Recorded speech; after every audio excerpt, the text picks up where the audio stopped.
नमस्कार दोस्तों, आप सभी का स्वागत है हमारे YouTube चैनल पर। तो दोस्तों, आज की जो हम वीडियो आपके लिए लेकर आए हैं वह संबंधित है धर्म बड़ा है या फिर लक्ष्मी।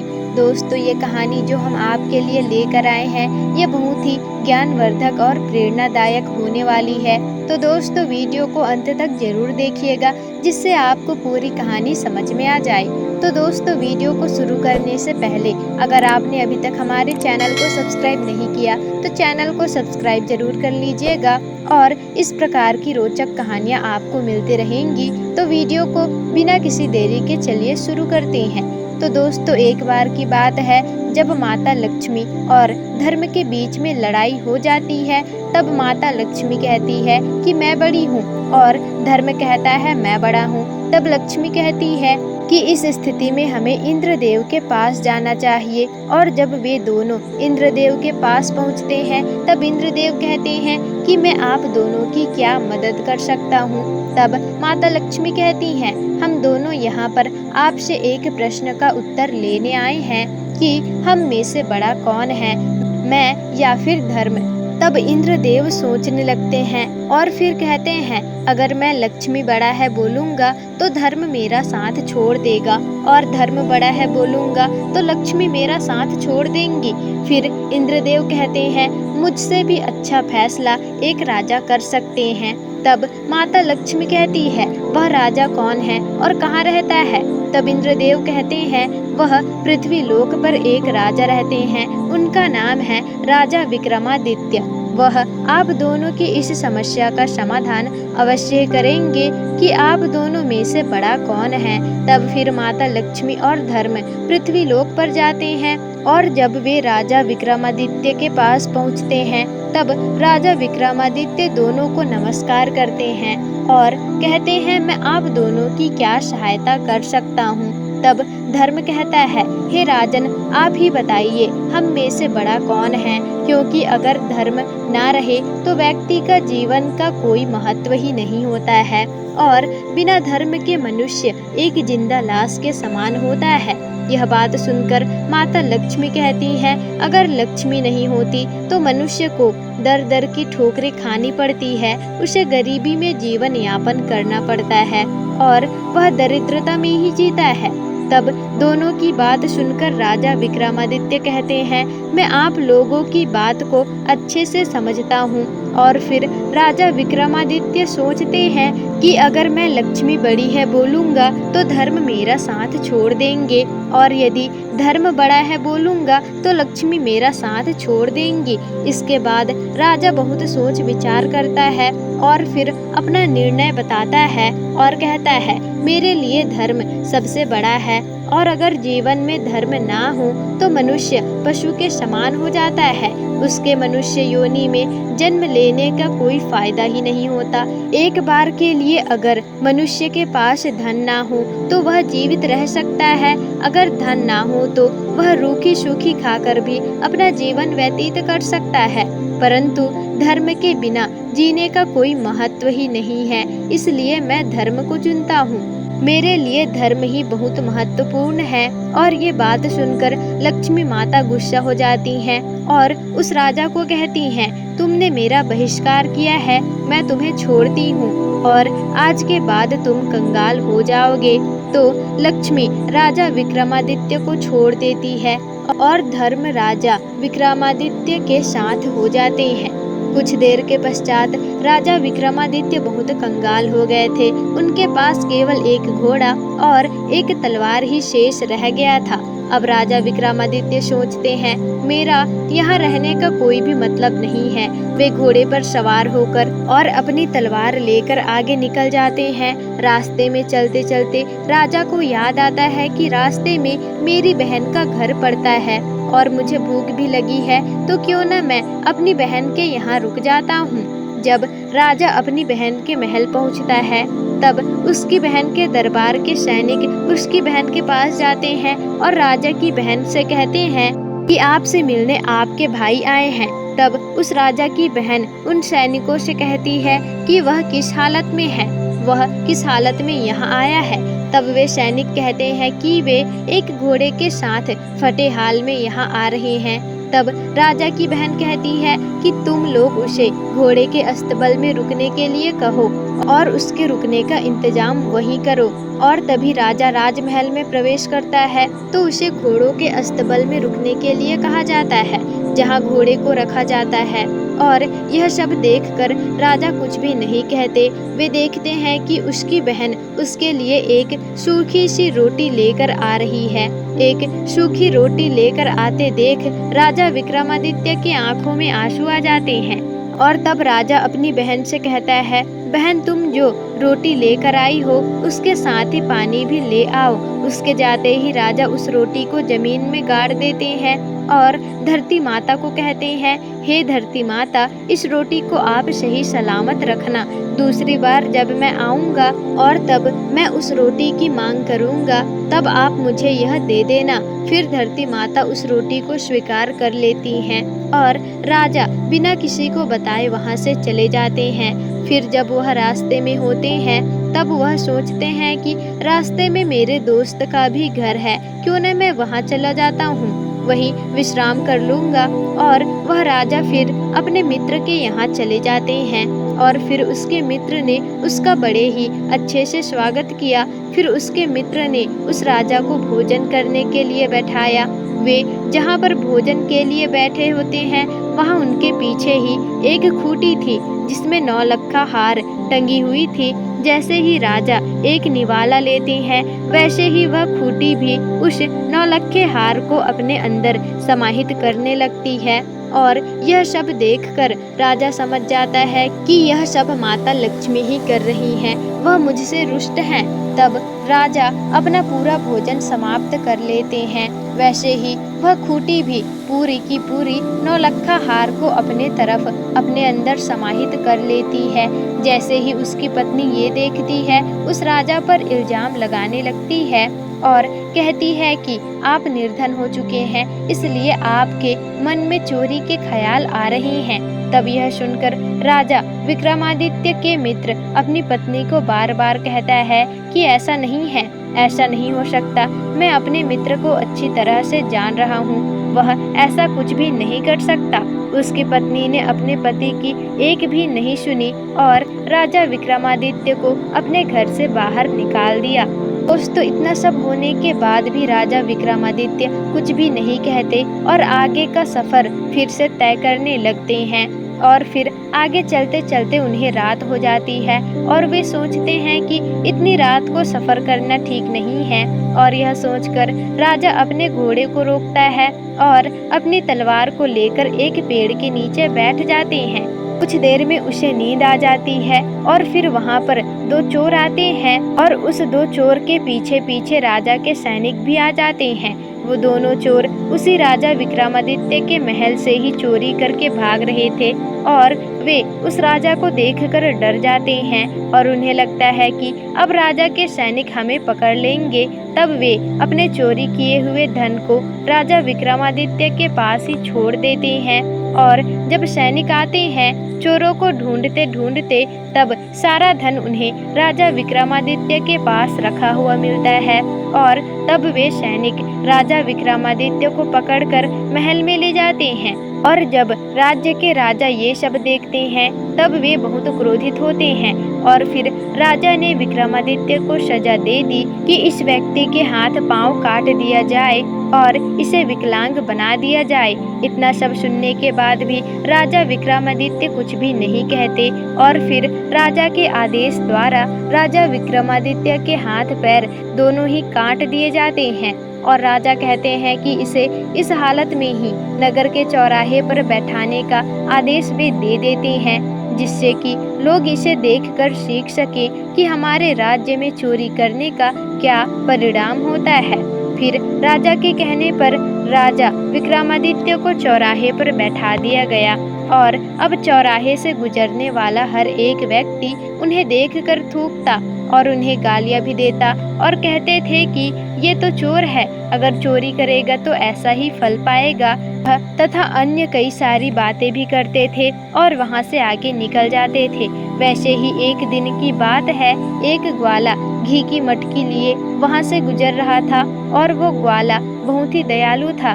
राजा विक्रमादित्य जब उस ग्वाले को देखते हैं तब वह समझ जाते हैं कि वह व्यक्ति बहुत ही अच्छे स्वभाव का है।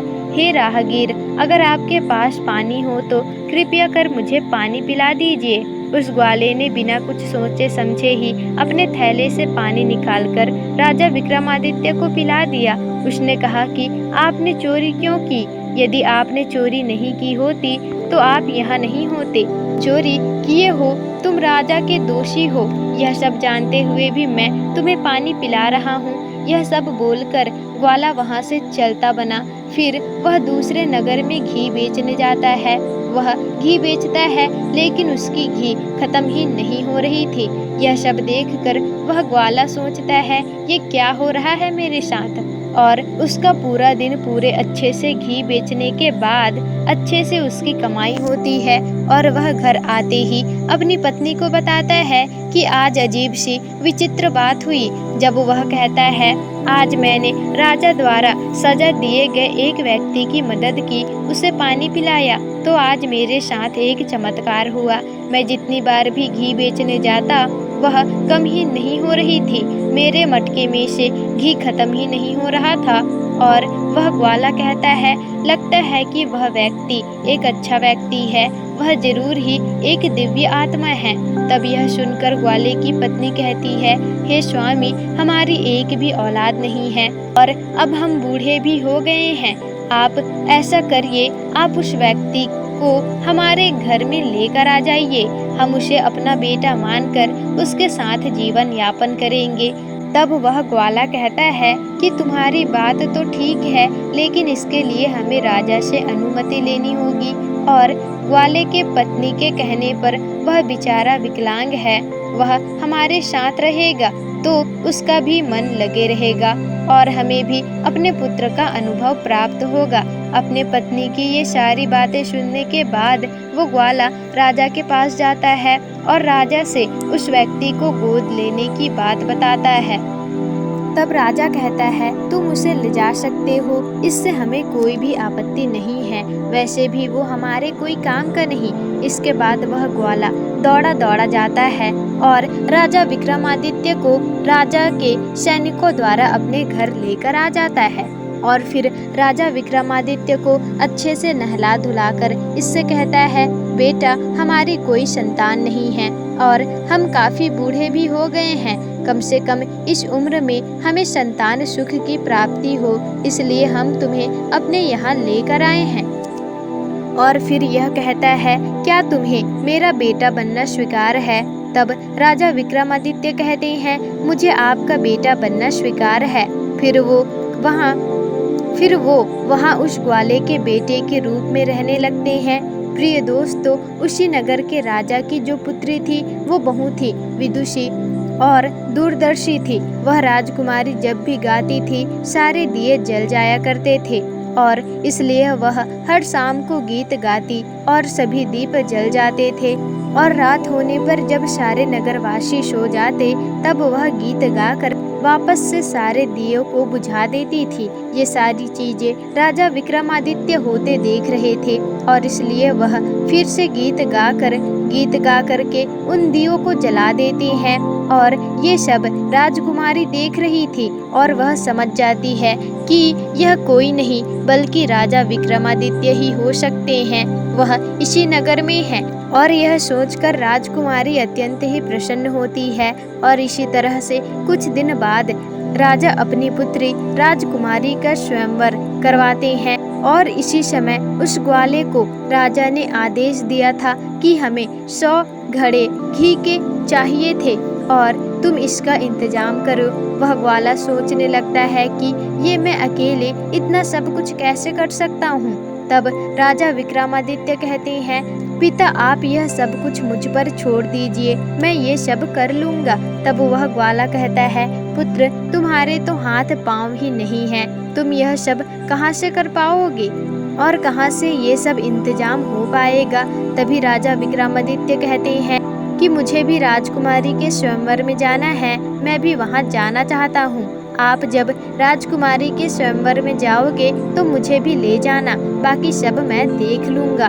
तभी राजा विक्रमादित्य अपने पिता से कहता है कि राजा को बोल दीजिए 100 घड़े भेज देंगे वह घी के इंतजाम मैं कर लूँगा। वह फिर राजा के सैनिक 100 घड़े राजा विक्रमादित्य को दे देते हैं और फिर जब रात्रि होती है तो राजा विक्रमादित्य अपने तपोबल से अपने शक्ति से सभी उन घड़ों को घी से भर देते हैं। और जब ग्वाला सुबह उठकर इतना सारा घी को देखते हैं तो वह बोलते हैं यह कहाँ से आया, और सोचते हैं मेरा पुत्र अत्यंत ही दिव्य है। और फिर सारे घड़ों को राजा के महल में भिजवा दिया जाता है और फिर वो ग्वाला राजकुमारी के स्वयंवर में जाने के लिए तैयार होता है और अपने पुत्र राजा विक्रमादित्य को भी तैयार कर देता है।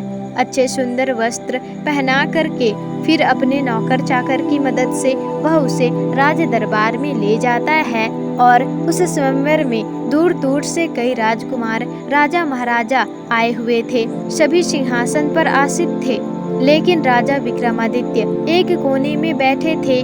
जब स्वयंवर शुरू होता है तब राजकुमारी आती है और हाथ में वरमाला लिए हुए और वह राजा विक्रमादित्य को तलाशने लगती है और कहती है कि विवाह करूंगी तो केवल राजा विक्रमादित्य से ही करूंगी।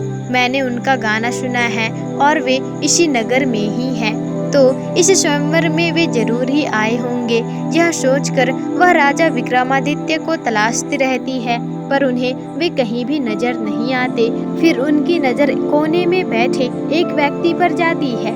उस व्यक्ति के शरीर से एक अलग ही आभा का प्रतीत उन्हें हो रहा था और राजकुमारी कहती है हो ना हो यही राजा विक्रमादित्य है। बिना कुछ सोचे समझे राजकुमारी आगे बढ़ती है और राजा विक्रमादित्य को वरमाला पहना देती है और उन्हें वर के रूप में चुन लेती है।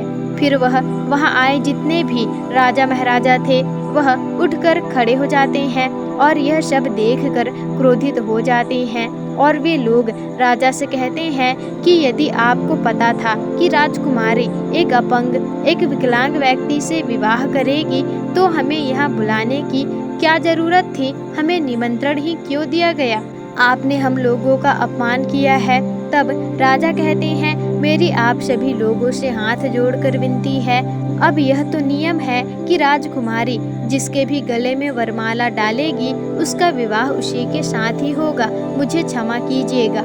आखिर राजा को हार मानना पड़ा और राजकुमारी का विवाह राजा विक्रमादित्य से ही करना पड़ा। और अब राजा विक्रमादित्य राजकुमारी को लेकर उसी ग्वाले के घर में आ जाते हैं और एक दिन राजा विक्रमादित्य अपनी पत्नी से कहते हैं कि मुझे हिरण का मांस खाने का मन कर रहा है, तुम अपने भाइयों से कहो कि वो इसका इंतजाम करे। राजकुमारी का मन तो नहीं करता कि वे ये सब अपने भाइयों को कहे, परंतु वह अपने पति की इच्छा के लिए वह अपने भाभी से कहती है कि भाभी मुझे हिरण का मांस खाने का इच्छा हुआ है, आप मुझे हिरण का मांस लाकर दे दीजिए। राजकुमारी अपनी पति का नाम नहीं लेती क्योंकि इससे उनके पति का अपमान हो जाता। तब फिर उनकी भाभी हंसने लगती है और कहती है कि ऐसा है तो तुमने एक अपाहिज व्यक्ति से विवाह क्यों किया जो तुम्हारी एक इच्छा भी पूर्ण नहीं कर सकता। अगर किसी राजकुमार से विवाह किया होता तो तुम्हें आज मुझसे ये सारी बातें कहनी ही नहीं पड़ती।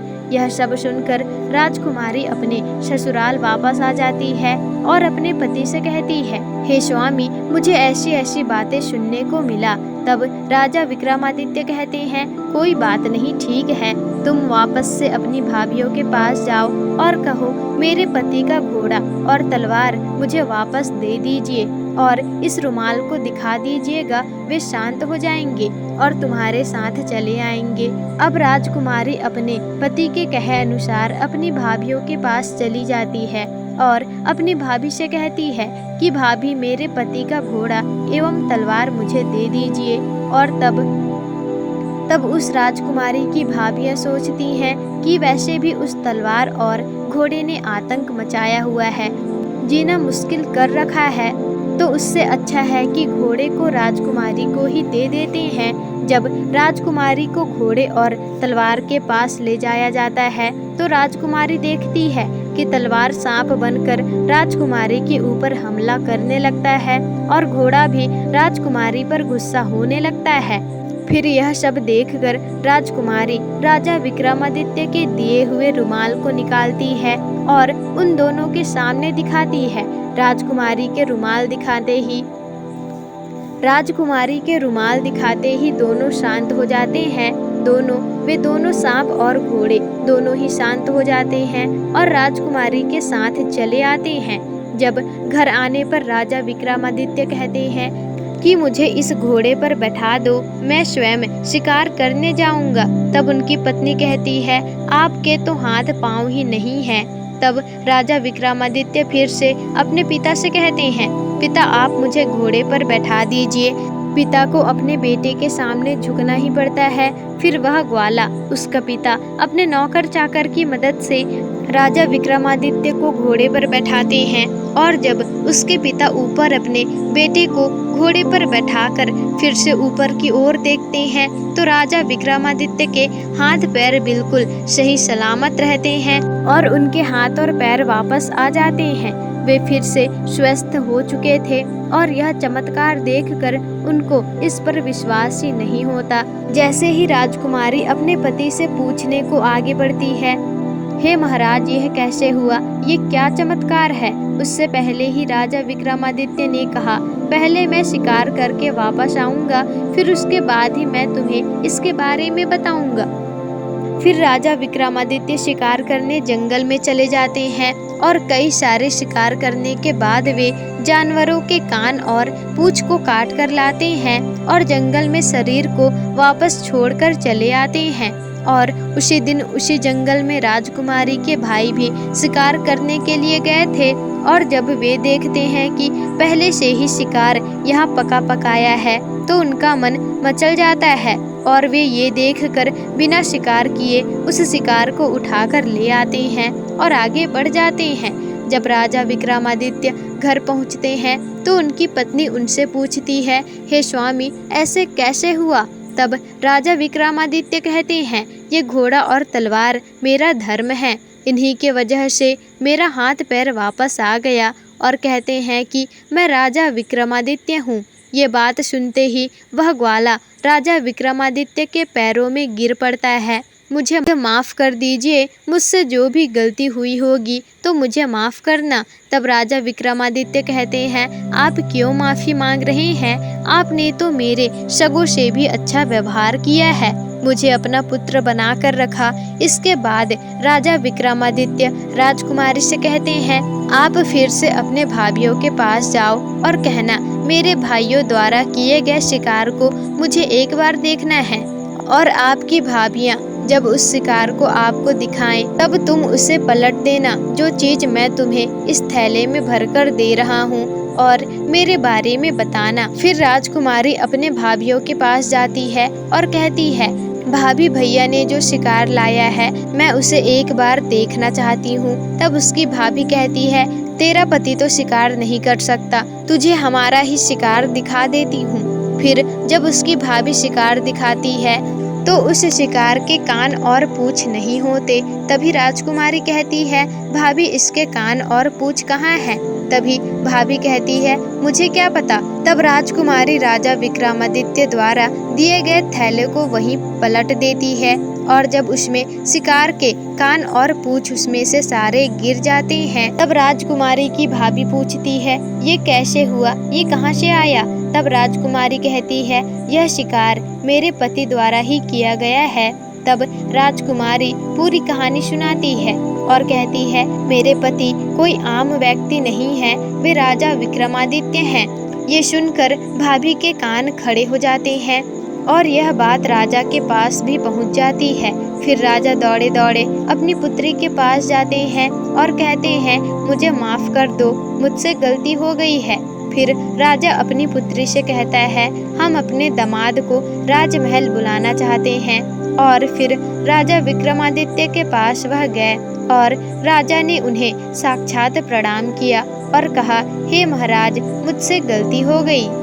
आप इतने धर्मात्मा व्यक्ति हो और मैंने आपके हाथ पांव कटवा दिया, लेकिन फिर भी मुझे माफ कर दीजिएगा। तब राजा विक्रमादित्य कहते हैं, आप लोगों की कोई भी गलती नहीं है। ये जो कुछ भी हुआ है माता लक्ष्मी के वजह से हुआ है। उनके नाराज होने के कारण आप लोगों की मति मारी गई थी, इसी वजह से ये सब हुआ। इसमें आपका कोई भी दोष नहीं है।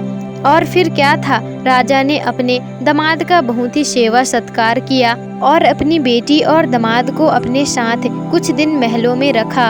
और उसके बाद राजा विक्रमादित्य ने कहा, मुझे अपने नगर जाने की इच्छा हो रही है, मैं अपने नगर जाना चाहता हूँ। तब राजा ने बहुत सारा धन दौलत देकर अपनी बेटी को अपने दामाद के साथ विदा किया। रास्ते में आते आते विक्रमादित्य को अपने मित्र का घर मिलता है और वे अपने मित्र के घर जाते हैं। विक्रमादित्य के मित्र उन्हें देखकर बहुत ही प्रसन्न हो जाते हैं और वह उनका सेवा सत्कार करने के बाद विक्रमादित्य के मित्र ने खाने का आग्रह किया। जब खाना लाया जाता है, खाना खाते समय पहला निवाला मुंह में डालते ही वही खूंटी धीरे धीरे हार को उगलने लगती है और यह देखते ही उस मित्र की पत्नी हाथ जोड़कर बैठ जाती है और कहती है, हमने सोचा कि हार को आपने चुराया है और यह नौलखा हार तो खूंटी पर ही था, खूंटी ही इसे निगल गई थी। मुझे माफ़ कीजिएगा, मैंने आपको चोर कहा, मैंने अपने घर से आपको निकाल दिया। तभी विक्रमादित्य ने कहा, इसमें आपकी कोई भी गलती नहीं है, ये जो कुछ भी हुआ मति भ्रम के कारण हुआ। माँ लक्ष्मी नाराज थी हमसे, इसलिए हुआ है। और अपने मित्र को माफ करते हुए राजा विक्रमादित्य वहाँ से विदा लेते हैं और जब वो आगे बढ़ते हैं तो उनको अपनी बहन का ससुराल मिलता है और उनकी बहन का ससुराल आता है। तब वह अपने बहन के ससुराल जाने की इच्छा करते हैं। राजा विक्रमादित्य को दूर से आते ही उनके सैनिक देख लेते हैं और उनकी बहन के पास जाते हैं और कहते हैं कि आपका भाई आपसे मिलने आ रहा है। तब उनकी बहन कहती है कि मेरा भाई किस हाल में है। तब वह सैनिक कहते हैं कि आपका भाई तैयार होकर घोड़ा में बैठकर अपनी पत्नी के साथ आ रहे हैं। और तब उस रानी ने कहा, मेरे भाई का स्वागत किया जाए और उसके राजमहल में रहने का इंतजाम भी किया जाए। जब राजा विक्रमादित्य अपने बहन के महल में पहुंचते हैं तो उनका बहुत ही आदर सत्कार होता है और उन्हें राजमहल में रहने को कहते हैं। और राजा विक्रमादित्य अपने बहन का हाथ पकड़ते हैं और उन्हें उसी अस्तबल में लेकर जाते हैं जहां घोड़े बांधे जाते थे और धरती माता से कहते हैं कि हे धरती माता, मैं आपसे अपनी अमानत वापस लेने आया हूँ, कृपा कर आप मुझे मेरी अमानत दे दीजिए। यह कहते ही धरती फट जाती है और उससे रोटी निकल जाता है और उस रोटी को उठाकर विक्रमादित्य कहते हैं, हे बहन, तुमने मुझे अगली बार आने पर इसी रोटी को खाने के लिए दिया था ना। तभी उसकी बहन फूट फूट कर रोने लगती है और कहती है, भैया मुझसे गलती हो गई, मैंने जो आपके साथ किया मुझे उसके लिए माफ़ कर दीजिए। तब राजा विक्रमादित्य ने कहा, मैं तुमसे नाराज नहीं हूँ, लेकिन मैं तुम्हें ये बताना चाहता हूँ कि अपनों के साथ किसी भी परिस्थिति में उसे किस तरह से व्यवहार करना चाहिए। मैं तुम्हें यह बता रहा हूँ, लेकिन इसके वजह से मैं तुमसे नाराज नहीं हूँ। यह सीख लेना चाहिए तुम्हें, हमें अपनों से कैसे व्यवहार करना चाहिए। यह सब सुनते ही राजा विक्रमादित्य की बहन बहुत ही उदास हो जाती है और जब राजा विक्रमादित्य अपने नगर आ जाते हैं तो नगर के मुख्य द्वार पर ही माता लक्ष्मी राजा विक्रमादित्य का इंतजार कर रही थी। फिर माता लक्ष्मी कहती है, हे विक्रमादित्य, तुम्हारा बहुत परीक्षा लिया मैंने, लेकिन फिर भी मेरे हर परीक्षा में तुम सफल रहे। मैं मानती हूँ कि धर्म सबसे बड़ा है, मुझसे धर्म बड़ा है। अगर धर्म है तो लक्ष्मी है, जहाँ धर्म रहेगा वहाँ लक्ष्मी भी रहेगी। और मैं तुम्हें आशीर्वाद देती हूँ, जब तक पृथ्वी रहेगी तब तक कोई तुम्हें नहीं भूलेंगे, तब तक तुम्हें याद किया जाएगा। यह आशीर्वाद देते ही माता लक्ष्मी वहां से चली जाती हैं और राजा का राजमहल राजपाट वापस आ जाता है और राजा विक्रमादित्य अपने महल में सुख चैन से रहते हैं और अपने राज में राज्य करते हैं। तो दोस्तों, आज की कहानी कैसी लगी आपको हमें कमेंट बॉक्स में ज़रूर बताइएगा और अगर वीडियो पसंद आई हो तो वीडियो को लाइक शेयर कमेंट और चैनल को सब्सक्राइब जरूर ही कर दीजिएगा, जिससे कि ऐसी ही जानकारी पूर्वक वीडियोस आपको आगे भी मिल सके।